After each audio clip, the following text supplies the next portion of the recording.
BS Grewal example 11.23 है हमारा। Solve the differential equation dy by d x plus x sine two y is equals to x square into cos square y.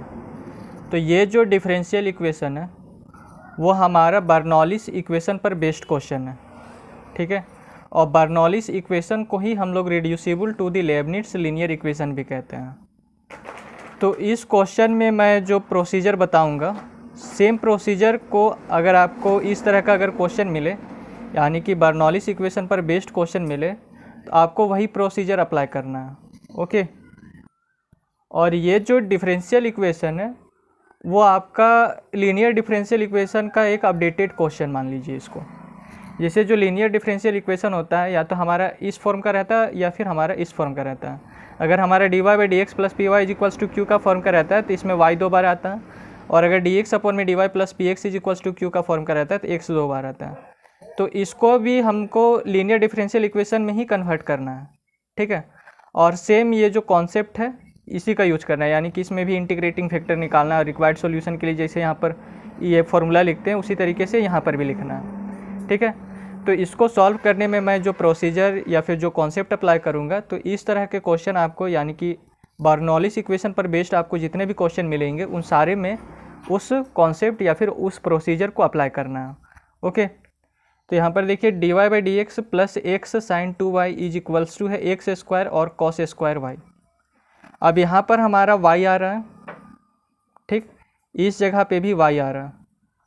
तो इसको हम divide करेंगे, तो इससे divide करेंगे, ये जो कॉस स्क्वायर y है इससे, ना कि एक्स स्क्वायर से, क्योंकि ऊपर में हमारे यहाँ पर y आ रहा है और यहाँ पर y आ रहा है। तो इसको हमें डिवाइड करना है कॉस स्क्वायर y से, ठीक है। अगर आपका ऊपर में y रहे तो इधर जो आपका y में जो दिया हुआ रहेगा, एक मतलब इक्वल्स टू के इधर में जो आपका y के फॉर्म में दिया हुआ रहेगा उससे ही आपको डिवाइड करना है। अगर आपका ऊपर में y यहाँ पर भी आए और यहाँ पर भी आए, यहाँ पर हमारा x भी आ रहा है, लेकिन यहाँ पर ये जो डी वाई अपॉन में डी एक्स के फॉर्म में आपको जो ऊपर में जो मिलेगा तो उससे ही यहाँ पर जो इधर रहेगा उसको डिवाइड करना है। यानी कि यहाँ पर हमारा y है तो इस साइड में जो हमारा y के टर्म में रहेगा उससे ही आपको डिवाइड करना है। अगर ऊपर में हमारा x रहता तो इस साइड में जो x रहता उससे ही हम डिवाइड करते हैं, ठीक है। लेकिन यहाँ ऊपर में हमारा y आ रहा है तो इक्वल्स टू के इधर में जो हमारा y के टर्म में रहेगा उससे ही हमको इधर डिवाइड करना है, यानी कि दोनों साइड डिवाइड करना है। तो ये जो कॉस स्क्वायर y आ रहा है यहाँ पर, तो इससे दोनों साइड है सो डिवाइड कर देंगे। तो divide both side by cos square y। तो यहाँ पर हो जाएगा 1 अपॉन में कॉस स्क्वायर y,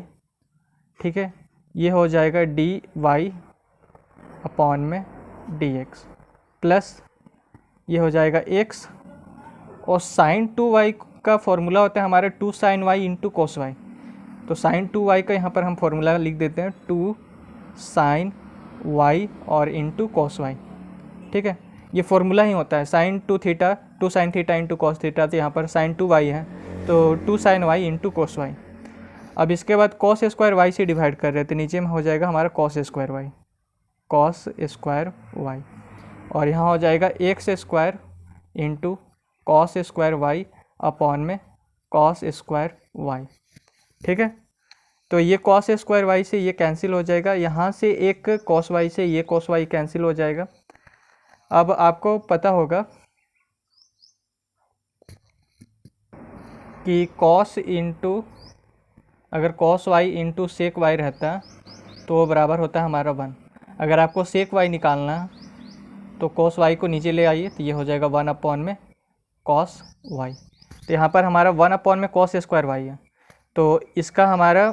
क्या हो जाएगा, सेक स्क्वायर y हो जाएगा। इसे आप इसका स्क्वायर कर देंगे तो सेक स्क्वायर y और 1 अपॉन में कॉस स्क्वायर y हो जाएगा, ठीक है। तो यहाँ पर 1 अपॉन में कॉस स्क्वायर y को आप लिख सकते हैं सेक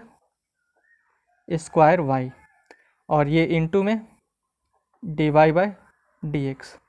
प्लस यहाँ पर साइन y अपॉन में कॉस y आ रहा है, ठीक है। साइन y अपॉन में कॉस y, तो साइन अपॉन में कॉस होता है हमारा 10, तो ये 2x इंटू और साइन y अपॉन में कॉस y को आप लिख सकते हैं 10y, that is equals to question में हमारे यहाँ पर एक्स क्यू दिया हुआ है, ठीक है, यहाँ एक्स क्यू दिया हुआ है,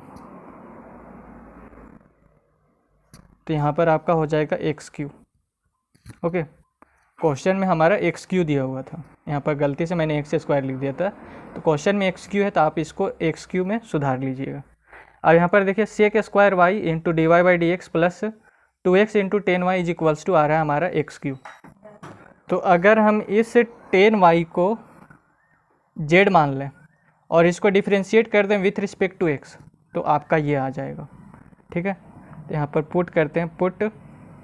z is equals to 10y,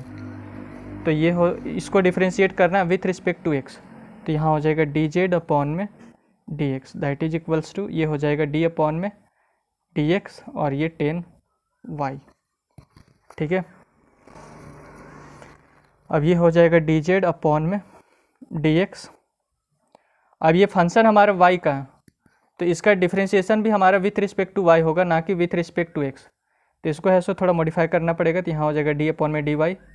और ये dy हमने नीचे लिखा तो एक dy हमें ऊपर लिखना पड़ेगा, और ये dx, ताकि ये dy से ये dy कैंसिल और आपका d अपॉन में dx बचे, जो कि यहाँ पर है। अब ये इसको हम यहाँ पर लिखते हैं 10y, ठीक है। तो dz अपॉन में dx इज इक्वल्स टू हो जाएगा 10y का डिफ्रेंशिएशन होता है सेक स्क्वायर y और इंटू dy अपॉन में dx, ठीक है। अब यहाँ पर देखिए sec square y into d y by d x आ रहा है, तो sec square y into d y by d x के स्थान पर आपको क्या लिखना है, dz अपॉन में dx लिखना है, तो ये हो जाएगा dz अपॉन में dx प्लस ये हमारा 2x और 10y के स्थान पर आपको लिखना है z, क्योंकि z is equals to 10y माना है, तो यहाँ हो जाएगा 2xz is equals to x q. अब ये जो डिफरेंशियल इक्वेशन यहाँ पर जो बना है वो हमारा इस फॉर्म का लीनियर डिफरेंशियल इक्वेशन बना है, ठीक है। यहाँ पर देखिए dx अपॉन में dy, तो x के स्थान पर केवल यहाँ पर z है, यहाँ पर जैसे 2x है उसी तरीके से यहाँ पर हमारा 2z है, ठीक है। तो ये हो जाएगा dz अपॉन में dx plus 2xz is equals to x q. तो यहाँ पर जैसे p है तो p के स्थान पर है हमारा 2x, तो p इज इक्वल्स टू हो जाएगा 2x और q इज इक्वल्स टू हो जाएगा एक्स क्यू, ठीक है। q इज इक्वल्स टू हो जाएगा एक्स क्यू।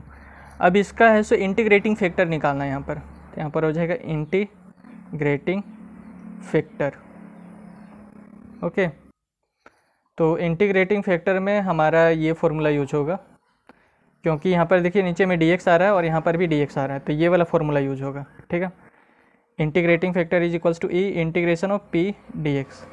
नीचे में अगर हमारा dx रहता है तो यहाँ पर dx आता है, तो यहाँ पर भी नीचे में हमारा dx आ रहा है, तो इस जगह पे हो जाएगा dx, okay. That is equals to e, p है हमारा 2,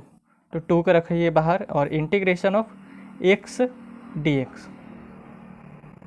अब इंटीग्रेशन ऑफ x होता है हमारा यहाँ पर e का पावर 2, और इंटीग्रेशन ऑफ x हो जाएगा एक्स स्क्वायर बाय 2।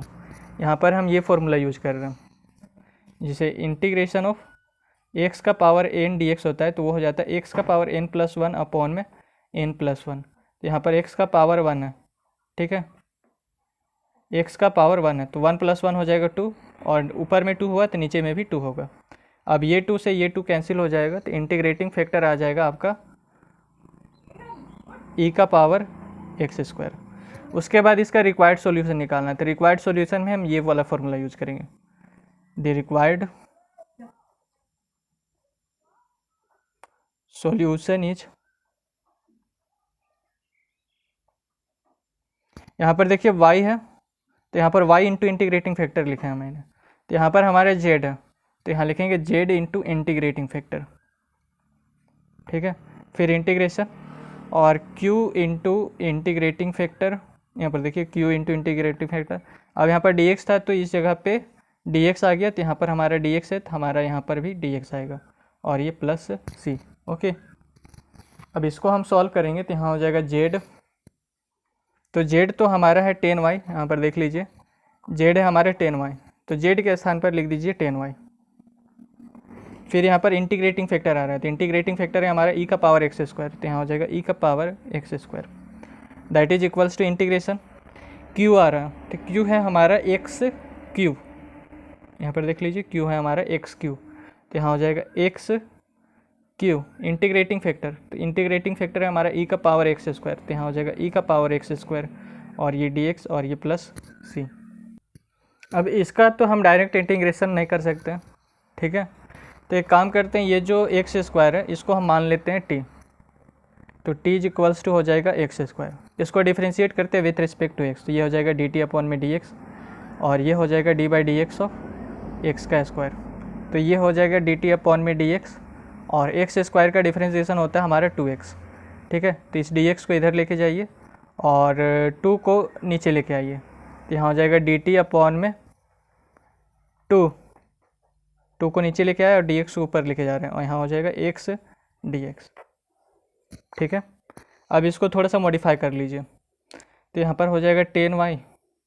ई का power x square that is equals to integration, यहाँ पर देखिए एक्स डी एक्स आ रहा है, तो एक एक्स आप यहाँ से निकाल कर यहाँ पर लेके जाइए, ठीक है, तो इस जगह पे आपका बचेगा एक्स स्क्वायर, ठीक, और ये ई का पावर एक्स स्क्वायर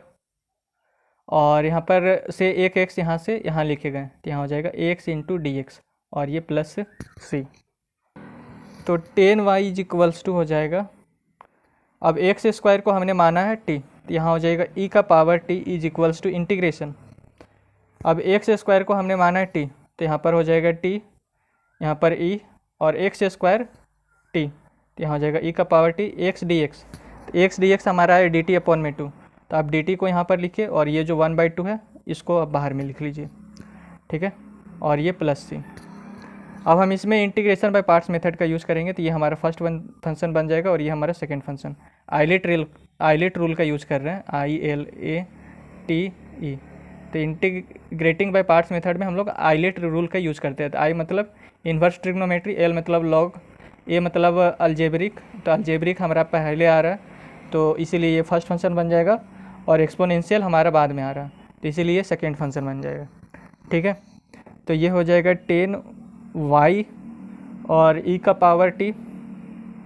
1/2 को रखिए बाहर और इसमें इंटीग्रेटिंग बाय पार्ट्स मेथड इसमें यूज़ कीजिए, तो फर्स्ट फंक्शन हमारा रहेगा बाहर और ये जो सेकेंड वाला फंक्शन है इसका होगा integration with respect to t, फिर माइनस का साइन और अंदर में ये जो फर्स्ट फंक्शन है इसका हो जाएगा डिफरेंशिएशन और इस सेकेंड वाले फंक्शन का हो जाएगा integration with respect to t और फिर इस पूरे का होल इंटीग्रेशन होता है विथ रिस्पेक्ट टू टी और ये ब्रैकेट बंद और ये प्लस सी, तो यहाँ हो जाएगा 10y ई का power t that is equals to 1/2 t और इंटीग्रेशन ऑफ ई का पावर टी हमारा ई का पावर टी ही होता है माइनस ये डी टी से ये डी टी कैंसिल हो जाएगा, यहाँ पर इंटीग्रेशन और यहाँ पर इंटीग्रेशन ऑफ ई का पावर टी ही हो जाएगा, ये डी टी हमारा बाहर में, तो इस डी टी को मैंने लिखा बाहर में और ये प्लस सी, ठीक है। और फिर इसको सॉल्व करेंगे तो हमारा आ जाएगा 10y ई का power t is equals to 1/2, यहाँ हो जाएगा t इंटू ई का पावर टी और इंटीग्रेशन ऑफ ई का पावर टी हमारा ई का पावर टी ही होगा और ये प्लस सी, ओके। अब ये जो ई का पावर टी है इसे आप डिवाइड कर दीजिए, तो यहाँ हो जाएगा 10y that is equals to, यहाँ पर हो जाएगा 1/2 और ई का पावर टी, अब डिवाइड होगा तो इसके नीचे में भी डिवाइड होगा और इसके नीचे में भी, और यहाँ से आप ई का पावर टी और यहाँ से ई का पावर टी आप कॉमन लेके निकाल लीजिए बाहर, तो अंदर में आपका यहाँ पर बचेगा t-1, ठीक है, और इसके नीचे भी ई का पावर टी डिवाइड होगा तो यहाँ हो जाएगा c अपॉन में ई का पावर टी। अब ई का पावर टी से ये कैंसिल हो गया, ओके, तो इस जगह पे आपका बचा 1/2 और t-1 और आप ई का पावर टी को ऊपर लेके जाइए तो यहाँ पर हो जाएगा c इंटू ई का पावर माइनस टी, ठीक है। अब ये हो गया 10y इज इक्वल्स टू ये 1/2, टी आपने माना है एक्स स्क्वायर को, यहाँ पर देख लीजिए टी आपने माना है एक्स स्क्वायर को, तो यहाँ पर टी के स्थान पर हो जाएगा एक्स स्क्वायर और ये -1 प्लस सी इंटू ई का पावर माइनस टी आपने माना एक्स स्क्वायर को, तो टी के स्थान पर पुट कर दीजिए एक्स स्क्वायर, तो यही है सर इसका रिक्वायर्ड सॉल्यूशन हो जाएगा, ठीक है। तो अगर आपको यह वीडियो अच्छा लगा हो तो चैनल को सब्सक्राइब, वीडियो को लाइक और अपने दोस्तों के साथ शेयर ज़रूर करें। धन्यवाद।